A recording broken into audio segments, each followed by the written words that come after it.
Alright, and the final tutorial on this section is going to be the textures here.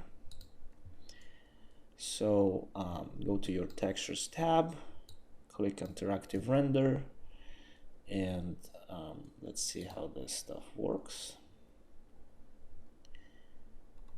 And I'm gonna show you how to connect those maps. We just connect the diffuse one, we can see how this one works. Gradient ramp, nice procedural material. And let's connect different ones. And if we double click on this gradient wrap, we can see how this map is built. So we can actually control this map from here. If we want to change colors, we can do it. So we can do it here, and we can also change tiling.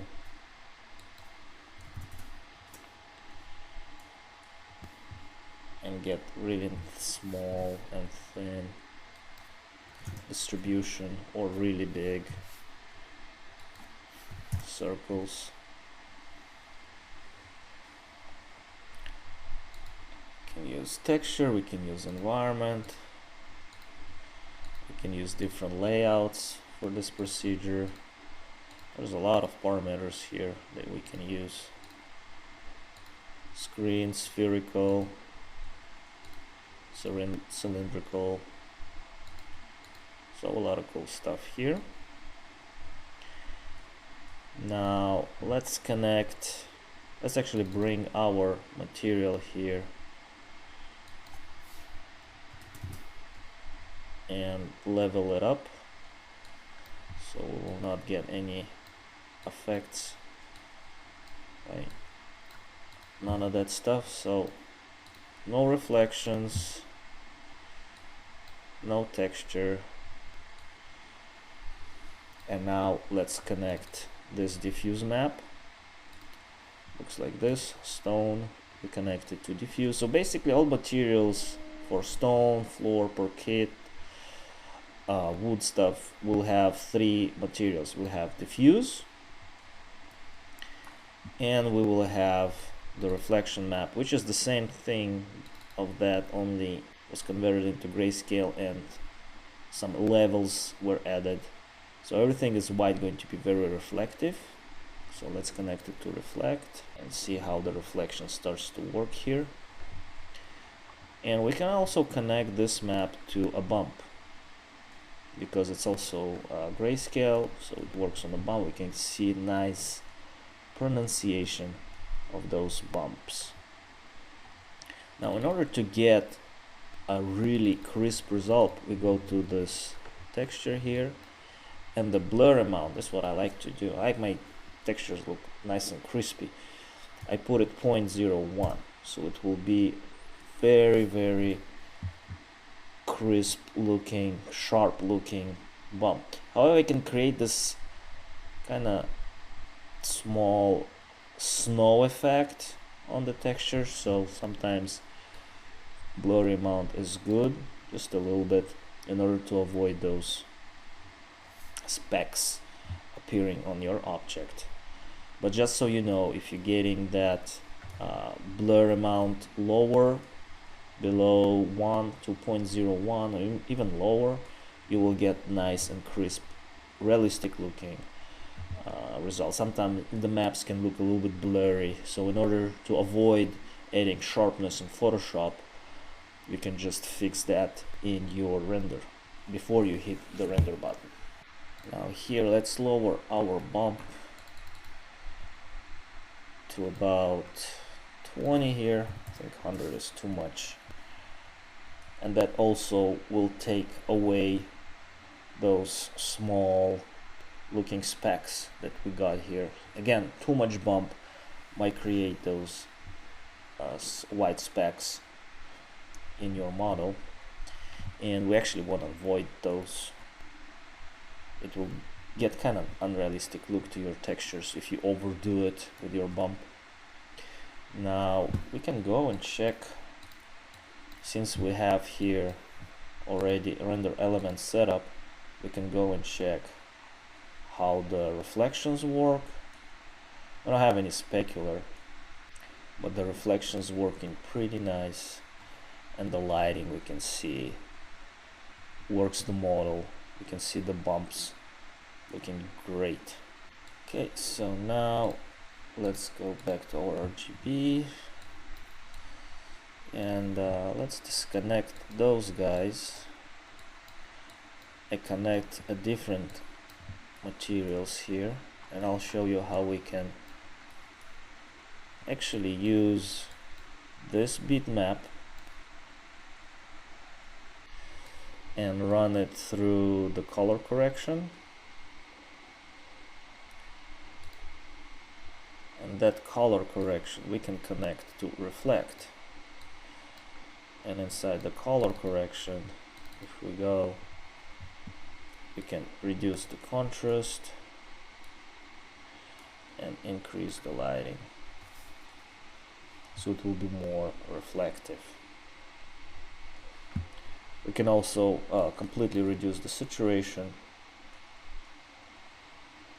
I mean, a little bit saturation would be good because this is kind of yellowish stone. It still will bounce a little bit of that yellowish greenish kind of tone, brownish tone, but we don't need to have it too much. Okay, so that's one trick, and here we can connect that into bump in order to get nice realistic bump. Again, it's the same map, just in grayscale as this one. Alright, so now here we can also go check our lighting and our reflection and specular, how the stuff works.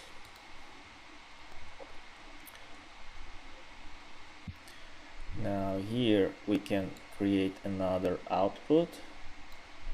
So let's go to materials, maps, in general, click on the output, and let's connect output to diffuse. So we will run this map through the output mode. Now inside the output mode, we can activate enable color mapping, and we can reduce the brightness by using this histogram. So I'm showing you guys those options, how you can manipulate your image without going to Photoshop.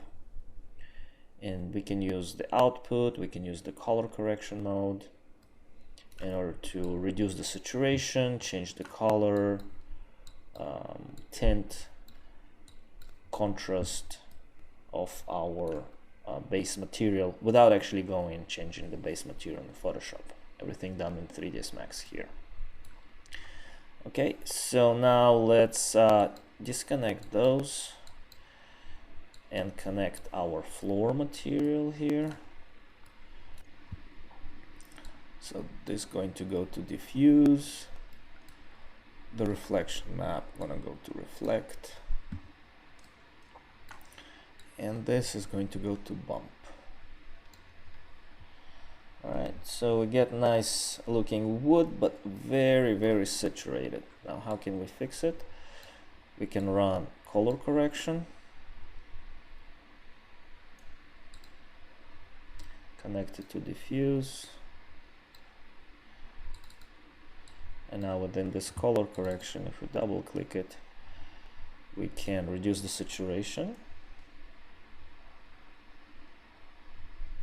either completely, or we can just be somewhere here, because the wood is not natural looking wood is not that saturated.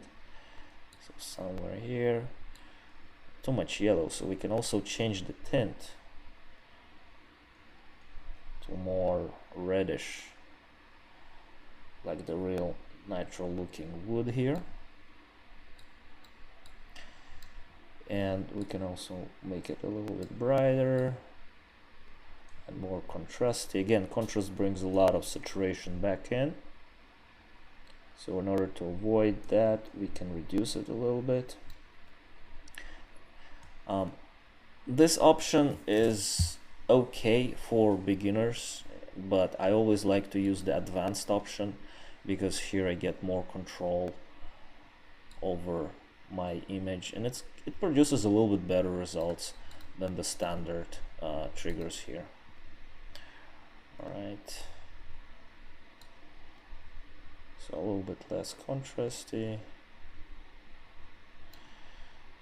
We have the gamma contrast here, we have the gain, pivot. So play around with those and see how those guys affect your texture. Again, if it's easier for you, you can always use the standard mode and just use those triggers to move around and get your texture nice, naturally looking color. Okay, so I hope you enjoyed this. Test it out, and I'll see you in the next video.